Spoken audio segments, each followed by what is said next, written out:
Damos la bienvenida a Pablo Suárez, vicepresidente del Colegio de Economistas de Santa Cruz. Muy buenos días, ¿cómo está?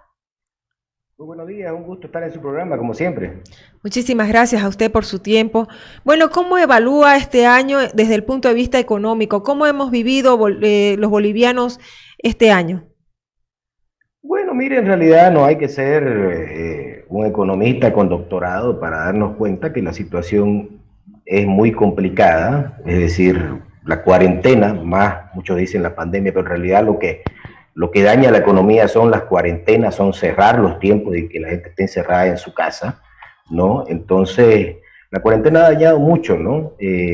Todas las proyecciones económicas de todos los organismos multilaterales, ya sea la CEPAL, ya sea el Banco Mundial, ya sea el Banco Interamericano de Desarrollo, muestran un crecimiento económico, en realidad un decrecimiento económico, es decir, un crecimiento económico negativo para Bolivia. Algunos del 8%, otros del 9%, otros de un poco más, ¿no? Pero todos con un crecimiento económico negativo, ¿no?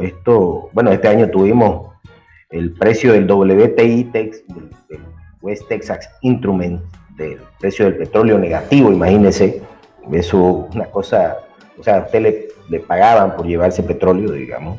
Claro que hay que explicar un poquito, digamos, el porqué y esa medida, pero fue un hito, digamos, en la historia de la humanidad, ¿no? Para el año siguiente todas las previsiones son un poco mejor, pero obviamente ninguna de las previsiones es suficiente para por lo menos estar como estábamos en el año 2019, ¿no?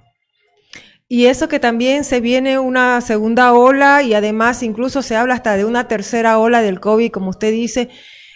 ¿Usted aconsejaría tomar medidas tan restrictivas en cuanto a circulación y todo como hemos vivido en estos anteriores meses, si es que llega a ser un escenario duro en tema de la pandemia? No, mire, la gente no puede sobrevivir pues sin trabajar, ¿no? Ningún sistema económico, ni una socialdemocracia, ni el comunismo siquiera, ni el socialismo más secante puede sobrevivir, digamos, sin trabajar, pues, ¿no? Entonces, hay que buscar medidas de un equilibrio. Obviamente, la gran esperanza e inclusive todas las proyecciones económicas para el año 2021 están bajo el supuesto de que para principios de año, para el primer trimestre empezará ya la vacuna masiva en Latinoamérica, ¿no? Uh-huh. Y bueno, hasta el momento las señales que ha dado el gobierno desde el punto de vista económico han sido paliativas simplemente o hay medidas estructurales desde su punto de vista. No, no hay medidas estructurales. Todo lo que se ha hecho, de hecho, es lo que yo les digo a veces a sus colegas.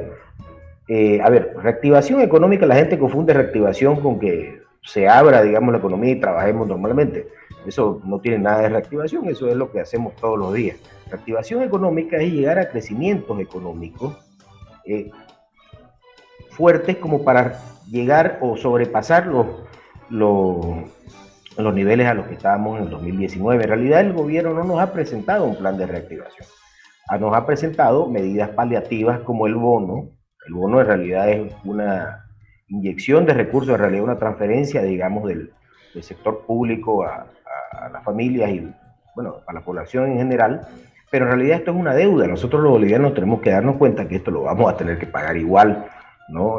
Mediante impuestos, tasas, patentes, esperemos que no hayan suba de impuestos en el futuro, etcétera, ¿no? Pero sí es una medida que de cierta manera es paliativa, ¿no?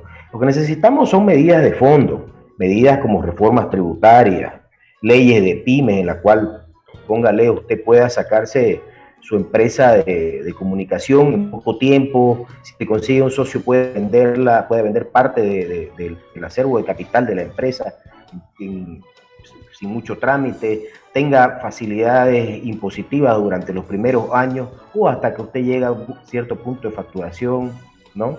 Necesitamos también una reforma al Código de Comercio. Tenemos un Código de Comercio que ya tiene como 70 años de vigencia, bastante, digamos, obsoleto en relación a los tiempos en que vivimos, ¿no? En este Código de Comercio, por ejemplo, si usted ahorita tiene una empresa unipersonal, quiere pasarse a una SRL, pierde todo su currículum empresarial, es un trámite engorroso, ¿no?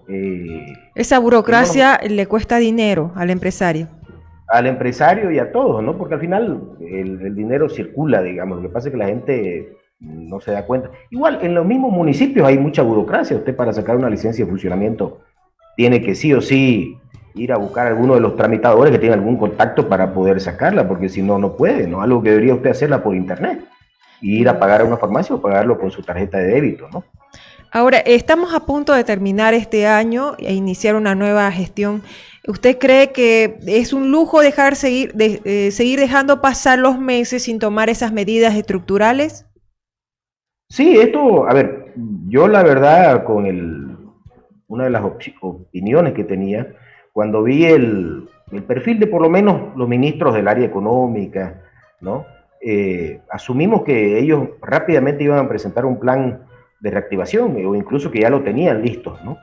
Pero hasta ahora no vemos algunas medidas, por ejemplo, el reintegro del IVA, que es algo paliativo y que de hecho incluso algunas empresas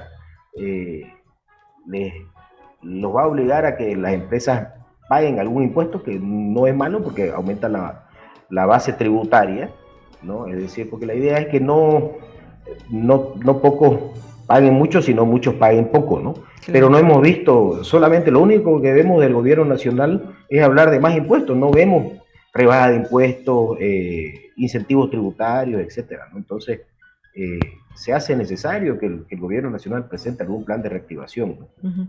Ahora, en esta época también mucha gente está esperando que le paguen el aguinaldo, o ya le han pagado.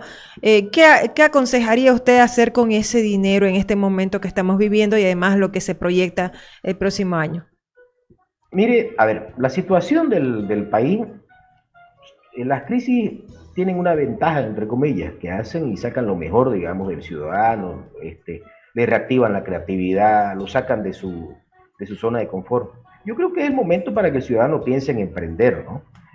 Hay deudas o gastos buenos y hay inversión. Es decir, póngale, el otro día una señora recibió el bono y con esos 1.000 bolivianos los invirtió en comprar chancho, en comprarse una cocina. Ella cocina, ella vende comida y está vendiendo, se pagó un diseñador gráfico para que le enseñe a hacer arte y está vendiendo cenas navideñas, ¿no? Estos 1.000 bolivianos le han servido para que tengan un efecto multiplicador y por lo que sé le está yendo relativamente bien, ya contrató una persona y ella está dando empleo y aparte ella se da empleo, ¿no? Ella se autoemplea. Entonces creo que lo ideal es que el boliviano no piense solamente en ser un asalariado y buscar trabajo, y que piense en invertir, en ser un emprendedor, ¿no? Para que no veamos de repente estas peleas a sillazos por pegas, ¿no? Porque no podemos todos vivir de un sector público tan grande, que el sector público al final, aparte que es ineficiente, vive de sacarnos plata a todos, pues, ¿no? Muchísimas gracias, Pablo Suárez, vicepresidente del Colegio de Economistas de Santa Cruz, muy amable. No, muchas gracias a usted. Súmate a la radio de lunes a viernes de 9 a 11. Síguenos en nuestras redes sociales, Facebook, YouTube y Twitter. Publicite aquí. Contáctenos en el 780-84058.